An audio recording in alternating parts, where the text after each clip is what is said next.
Well, at the very beginning of this chapter, we talked about the two different types of changes that a transfer of heat could cause. We said that one of them was a temperature change, and we said that the other one was a phase change. And through almost the entire chapter, everything that we've been talking about has had to do with a temperature change. And so when the heat causes a temperature change to take place, we've used the equation Q equals mc delta T to do calculations regarding that. Now, though, we're talking about the heat that is going to cause a phase change. And what we need to have for this is Q equals mL, where m is still equal to mass, but the L stands for latent heat. And latent heat is the amount of heat that it takes to cause a substance to change phase. You've got two different kinds of phase changes. You've got the phase change from a solid to a liquid, and you've got the phase change from a liquid to a gas. From a solid to a liquid, that's called a heat of fusion.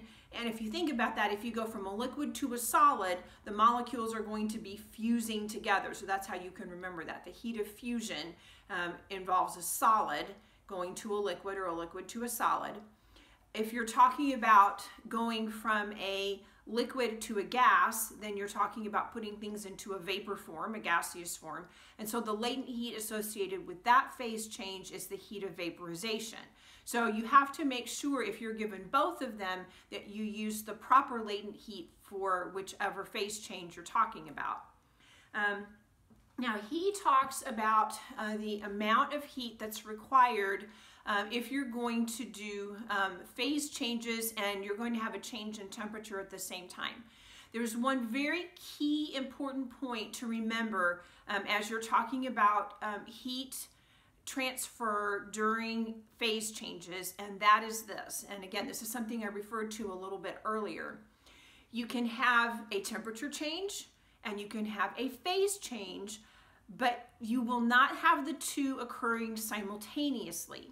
So let's go back to that idea that we've got a pot of water on the stove and we're trying to get it heated up to boiling so we can cook pasta in it. So I run water out of my faucet and I put it in my pot and I put it on the stove and I turn on the burner. So the temperature of that water starts to rise and it goes up and up and up and up and up until it hits 100 degrees Celsius, okay? Once it hits 100 degrees Celsius, the water will start to boil. And when water boils, it's going from the liquid phase to the gas phase. You can see the steam coming off the top as the water molecules are changing state. What is true, though, is that as that water is boiling, you cannot get it any higher than 100 degrees Celsius until it is all changed phase. Okay, so my husband used to tease me when we were first married because I wasn't real good at that point at being able to time everything. And so I'd have the burner turned up real high, trying to move things along so that I could get dinner ready. And so he'd come in, and because he's also a scientist, he'd come in and he'd say, "Now surely you don't think that by boiling the water that much harder you're going to get dinner done faster?"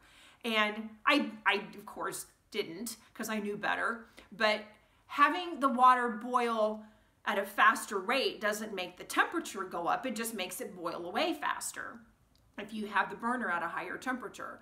So again, be very aware that you cannot make the temperature of boiling water go any higher than 100 degrees Celsius. And very similarly, if you've got ice and water in the same mixture, the temperature cannot go any lower than 0 degrees Celsius. If you put it in the freezer, the temperature is not going to go any lower than 0 until all of it is frozen. Once all of it is frozen, then the temperature of the ice can go down below 0, but not until the phase change is complete. So what we're going to do today is we're going to talk about a phase change and the amount of energy it takes for that phase change. But instead of doing water, which is what he does in the book, we're actually going to do aluminum. When I was a kid, my dad had a job in an aluminum recycling plant as an electrician. And in an aluminum recycling plant, what they do is they take, this particular plant especially would take aluminum cans, soda cans, pop cans, and they would recycle them, and they would then turn them into new cans, or they also made an awful lot of aluminum foil out of them. Now the process for doing that is they take all the cans and they melt them down, and then they would end up cooling those and then rolling them out into these big, huge sheets in order to make new cans out of them. They have to heat it up to a certain point to make sure they get it all melted, and they do get it hotter than the melting point, but they don't heat it so hot that if there's any steel in there, that the steel would also melt too, because steel melts at a higher temperature than aluminum does, and so then they can kind of like, I guess, filter out any chunks of steel that might be contaminating the mixture so that they would have pure aluminum at the end. So when I was a kid, we would often we would collect aluminum cans. People weren't so good in those days about making sure they threw their trash in the trash can, and they would a lot of times throw it on the side of the road. So my sisters and I, we would take our wagon and we would go along the side of the road, and we would pick up all these aluminum cans that we would find along the roadside. And when we took them and recycled them, we could get some money for them. It wasn't a lot, but it was, you know, if you're a little kid, you can get something out of that at least. So we're going to assume, for the sake of this problem, that we have collected approximately 300 aluminum cans. And 300 aluminum cans will make about 5.7 kilograms of aluminum. And on the sheet that I gave you, I have all of this information listed there so that you'll have it in front of you. You can look at it and see what I'm doing. So I've got about 5.7 kilograms of aluminum. The plant is going to take this aluminum and it's going to recycle it. So I have some other information up here, and I'm not sure if I have quite all of it. We'll see. The melting point of aluminum is 661 degrees Celsius, but we're going to heat it up as high as 750. The specific heat for substances is different in the liquid form and the solid form. So here I've got the specific heat of the solid form of aluminum and the specific heat for the liquid form of aluminum. And I think I forgot to include the latent heat, which we will also need. The latent heat of fusion for aluminum is 376 joules per gram. So I think that's all the information we're going to need to actually work this problem. When we were kids, we would often get to go into the plant, and they would offer tours of the plant, so we could go in and we could see the aluminum being melted down and see them roll it out once they had it cooled. And one thing I very distinctly remember about this plant was that it always seemed like it was so hot. Well, you can imagine if they've got to put out enough heat to be able to melt metal, it's obviously going to be really, really hot in there. So what we're going to do is we're going to calculate the amount of heat it would require for our approximately 300 aluminum cans, or 5.7 kilograms, to go from the place where they had melted it and allow it to turn back into a solid and then go back to room temperature again. So the first thing we have to do is we have to say, okay, my aluminum first is in the liquid form, and it is at a temperature of 750 degrees, and I have to get that to aluminum in a liquid form at 661 degrees before the phase change can happen. So how much heat is this aluminum going to give off at that point? Okay, so for that, because this is just a temperature change, just like we've been doing the whole chapter. So my Q is going to equal, I said it was 5.7 kilograms, which is 5,700 grams. I'm going to use the specific heat for the liquid form of aluminum, which is 1.18 joules per gram per degree Celsius. And my change in temperature is going to go, it's going to start at 750 and it's going to get down to 661. So it's going to go 661 minus 750. It's losing heat in order to do this. This is a negative 89.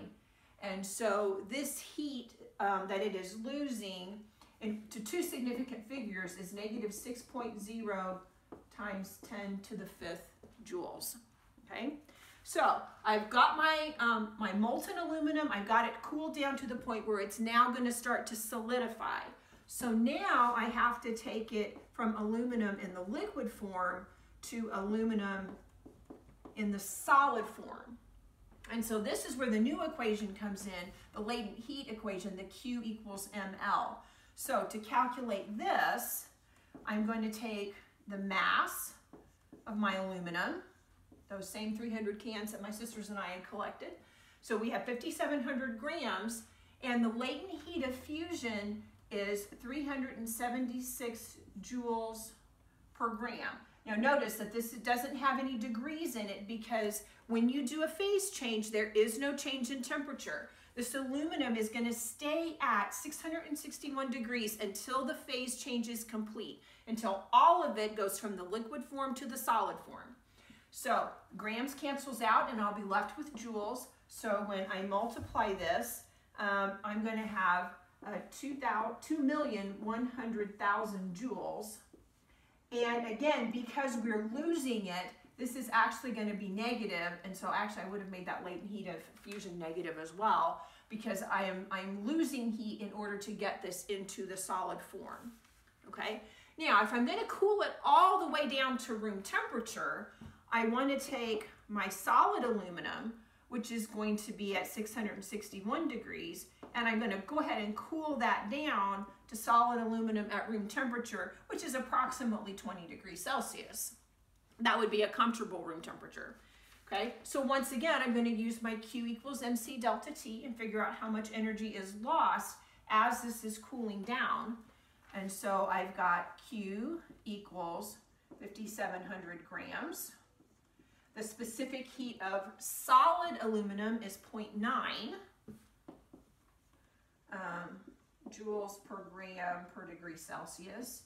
And my change in temperature, it's going to end up at 20, but it started at 661, and that gives me a difference of a negative 641 degrees. And so when I get done here, I have a negative 3,300,000 joules. Now, what I want you to notice is this is the same mass of aluminum every single time, but the amount that it took to do this huge temperature change, notice how this is just 1.5 or just another half as big as it was up here. So the amount of energy it takes for a phase change is just huge. So then, now that I have the phase change, I took the temperature down to the melting point, then I changed the phase, and then I dropped the temperature some more. So you have to do that in 3 separate stages. Then you're going to add all of those together, and so your grand total is going to be a 6.0 times 10 to the 6th joules when I add all of those together. So that would be the total amount of energy required for the phase change for this particular amount of aluminum. You will be asked to do problems similar to this, and so just be aware that you've got to calculate the temperature change separately from the phase change, and because the specific heats are different for solids and liquids, you have to make sure you keep that in mind as well and do those in separate pieces.